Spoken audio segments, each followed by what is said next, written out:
Paisible, sur la branche ouest de la Seine, ce petit bout de terre d'un kilomètre est le sujet de toutes les controverses. Depuis 20 ans, les projets d'aménagement sur l'île Seguin ont tous échoué et le dernier n'est pas prêt d'aboutir. C'est le projet de l'architecte Jean Nouvel, une île écologique avec 310 000 m² de construction, dont la moitié consacrée à l'art.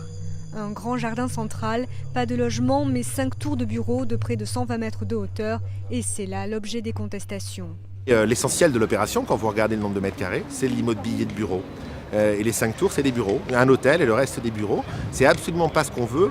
On s'est engagé devant les électeurs, nous, à dédensifier la ville. Pour certains riverains, l'architecte s'attaque à un symbole de la culture ouvrière et industrielle française. C'est en 1929 que Renault construit ses usines sur l'île Seguin. De ces bâtiments sont sortis la 4 chevaux, la 4L, la R16. En tout, 10 000 ouvriers travaillent sur ce site. En 1968, l'île est appelée la forteresse ouvrière. Elle est un lieu de contestation pour les travailleurs. 30 ans plus tard, l'usine Renault est détruite. Il faudra plusieurs années pour dépolluer le site. Des projets s'enchaînent, nourrissant toujours la polémique. Aujourd'hui, il ne reste que quelques vestiges de l'usine.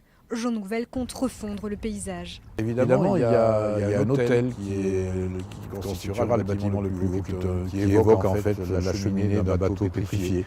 C'est un autre mode urbain, une autre façon de vivre la ville, telle qu'on les vivra sûrement de façon beaucoup plus claire dans, je ne sais pas, 20-30 ans.